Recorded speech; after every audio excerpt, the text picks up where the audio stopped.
So there are hundreds of option strategies out there. All of them are viable under certain conditions, and you really have to know multiple option strategies if you want to be a successful trader. And I've gotten these questions a few times about all the various different option strategies I've talked about on camera, as well as those of you that follow some of my trading over on the DT Options Discord. You guys see that I put on a ton of different option trades and strategies. I sell a lot of naked short puts. I sell a lot of put credit spreads. I sell a lot of strangles, iron condors, I buy butterfly spreads, I do a lot of things, right? So how do I go about choosing between certain strategies? And this does take some experience, but today I want to focus on why I sometimes choose a put credit spread over a naked short put, because I like naked short puts for the most part, but sometimes instead I'll choose the put credit spread. Why is that? So the obvious answer to why you typically would choose a put credit spread over a naked put is you're trading an underlying that's just too big for you to sell naked short puts. For example, SPY, the S&P 500 ETF, currently trading around $580. Let's imagine I want to sell a put. So I'm going to go to 41 days here, the 41 DTE cycle, and I'm going to sell a typical kind of put, like a 20 delta put, in this case 19 delta short put. Now this is going to require $8,100 of buying power. That is pretty expensive as far as buying power. If you don't have a large account, selling naked puts in SPY is really not a possibility. It just takes too much of your buying power. You're putting up too much risk on a single trade, because if this goes against you, you could theoretically lose thousands of dollars. As a matter of fact, your broker is kind of calculating what a 2 standard deviation move against you would be, because typically brokers, for example, in this case, I'm using TASTYTRADE as my broker, they're calculating that this buying power effect, this $8,100, should cover your losses in 95% of the cases. That's how they came up with that number. It's essentially like a 2 standard deviation move against you. So for example, if you only had a $25,000 account, could you potentially risk $8,100 on a trade? Because that is a realistic loss. You could potentially take that loss, or even a loss slightly bigger than that.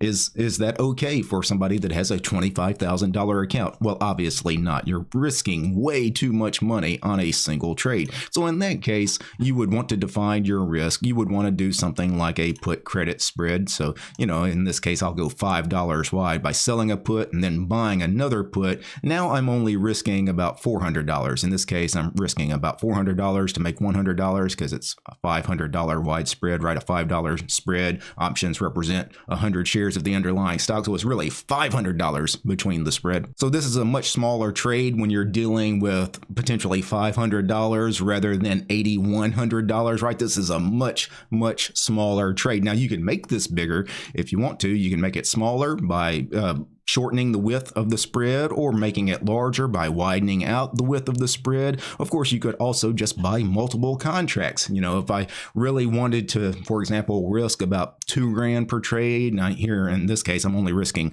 $400 a trade. Well, if I bump that up to 5 contracts, now I'm risking about $2,000 per trade. So you could adjust these spreads to where you're risking a reasonable amount of money if you need to bump it up. But still, typically you're doing these spreads because naked options just cost too much. That's why I do it most of the time. But that's not always the case why I choose a put credit spread over a naked put. Sometimes I choose the put credit spread rather than the naked put just to not have on so many long deltas, because a naked put has a ton of long deltas. If I do that 19 delta put, for example, that same put that I showed you before, that's going to have 19 long beta weighted deltas.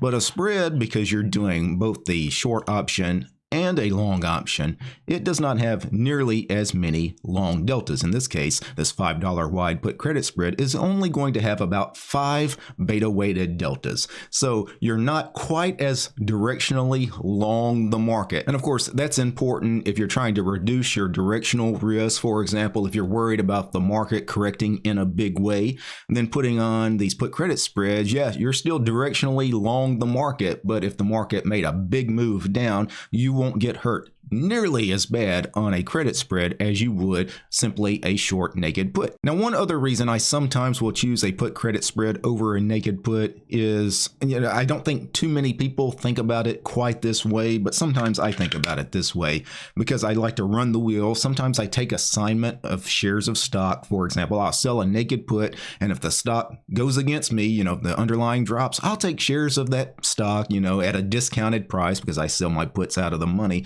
But sometimes you don't want to take assignment of shares on certain stocks, even if they're really good companies. For example, I'm pulling up a stock chart of Meta here. So Meta has gone from like $280 to nearly $600 here in the last year. This stock has had a run up of 100% here in the last year, right? It has had a crazy bull run. Now, typically when stocks are at or very near their all-time highs, would you want to buy shares of stock in that company? Does that seem like a smart decision to do? Would I want to, for example, in Meta, let's just go to the 55-day cycle. If I sell the 20 delta put, I'll do the 19 delta because there's not a 20 delta, but I sell this put at 505. Would I want to take assignment of shares of Meta at $505 per share? Well, I guess I would, but that's still kind of high on its range because remember, just a year ago, it was trading at 280. So that's still at 505. It's a discount from where it's trading now, but it's still really at the high end of Meta's range.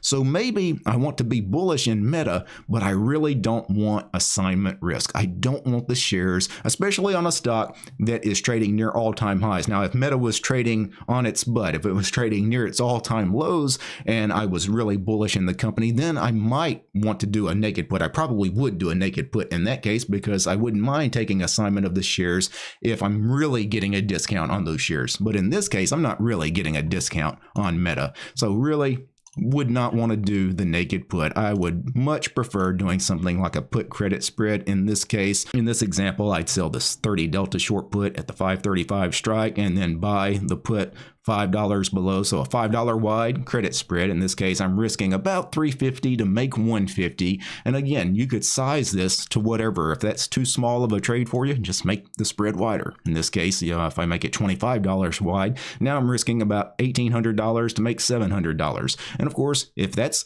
not big enough for you, you can make it even wider. And of course, you could always just sell multiple contracts. You can make it larger if you want to make it larger. But the main point here with what I'm doing on Meta in this example is I just don't want the risk of taking shares. So, in this case, I'm defining my risk. That way, I don't have to take shares of a stock that, again, is trading at crazy all-time highs. And I just don't want those shares at that price. So that's just some of my thought process when it comes to choosing between certain option strategies. In this case, we were focusing solely on the short naked put and the put credit spread because they're similar strategies. They're bullish strategies. They're both short put strategies. The put credit spread has the long put to define its risk. But really, for me, most of the time when I choose the put credit spread, I'm doing it for buying power purposes, or I'm doing it for reducing my deltas. I want long deltas, but I don't want as many long deltas as simply selling a naked short put. And then the third reason is I just don't want assignment risk, especially on stocks that are trading near their all-time highs. Now, if you want to learn more about options trading, especially my favorite option strategy, which is the wheel strategy, check out my book, The Super Wheel Option Strategy, available on Amazon. You'll find a link to this book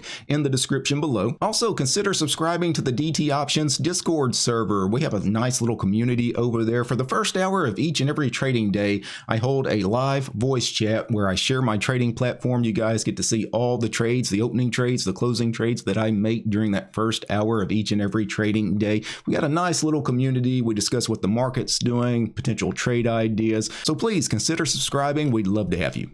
Peace, guys.